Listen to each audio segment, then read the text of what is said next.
Un peu plus près des étoiles, au jardin de lumière et d'argent. Ouais, non, mais c'est pas de l'argent que t'as touché, ni les étoiles, Stéphanie. Je te jure, t'es tellement en orbite que comment... tu t'es cogné sur les parois intersidérales que tu nous as encore créé un énième trou interspatial que là tu vas nous réinventer à la fois Stargate et Code Quantum en même temps, tu sais. Ouais, non, fini les plaisanteries, je suis désolé, mais voilà, tu me connais, moi, je te l'ai dit, la première fois qu'on s'est rencontrés, moi, je suis un mec qui va dans la dérision et dans le sarcasme, tu vois. Et tu m'as dit, ouais, t'inquiète, je suis comme ça aussi, j'accepte. Fermons cette parenthèse. Oui, donc, pourquoi je fais cette partie de je ne sais combien il y aura sur Nico Pétain Boulard et qui est poussé à bout parce que on me parle, ouais, machin, elle me dit oui, t'as qu'à aller chercher du boulot à la ZAC. C'est que des HLM, mais ça j'aurai une anecdote à venir dans les prochaines vidéos. Ouais, donc qu'est-ce que tu veux que j'aille chercher du boulot? Non, mais voilà, s'il te plaît. Et en parlant boulot, je vais te dire un truc. C'est à cause de qui j'ai perdu le boulot que j'avais quand on s'est rencontrés.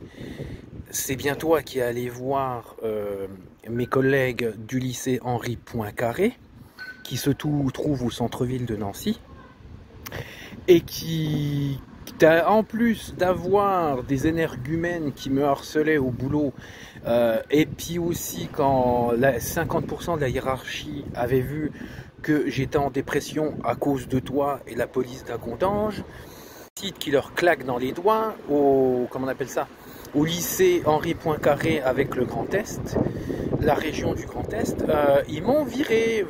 Tu sais, à la fin, on ne renouvelle pas votre contrat. Et en plus de ça, au Crêpes aussi, je suis tombé sur des bonnes femmes qui, je te le jure, elles sont en apesanteur à cause de leurs chevilles et puis parce qu'elles sont lunaires, cette meuf. Voilà, et donc j'ai perdu mon boulot parce que toi, t'es allé voir mes collègues et tu leur as dit, Nico, c'est un méchant, je sais pas ce que tu leur as dit, mais tu leur as dit. Voilà, donc si j'ai perdu mon boulot, que j'ai plus ma santé correcte et que je suis au bord du précipice, que je suis au bout de ma vie, que j'ai envie de me suicide, machin, c'est ta faute. Oui, voilà, t'as vu ce que ça fait de se faire manipuler par une pervers narcissique sociopathe au nombril bien, tu vois où ça t'emmène? Et ça te rend mais d'une absurdité. Mais tu me sors de ces trucs. Ah ouais, je te jure, même Émile et Images, c'est rien à côté de toi. Et tu devrais faire Code Quantum. Je te jure, t'es futuriste comme fille. Voilà. Et donc voilà, le boulot, je l'ai perdu à cause de toi. C'est tout. Et bien sûr, j'arrive plus à retrouver du boulot. Là, nous sommes en mai 2025. C'est à cause de Thierry, comment il s'appelle, Mathieu et puis Johnny. C'est déjà bien. Hein.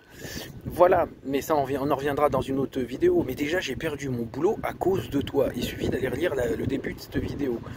Et puis, c'est toi qui m'as envoyé en dépression. Voilà, t'as vu, t'as voulu suivre ta pote Virginie. T'as vu où ça te mène? Ça te ridiculise, ça te rend absurde, ça te fait perdre la fille fantastique et mignonne que tu étais avant. Et voilà ce que ça donne comme résultat. Donc s'il te plaît, viens pas me critiquer. Vois le mal que tu as fait, vois les conséquences qu'il y a. Et comme une phrase que j'ai découvert hier soir qui est magnifique. Chaque cause produit ses conséquences. Bah voilà, maintenant t'es ridicule, tu racontes des absurdités.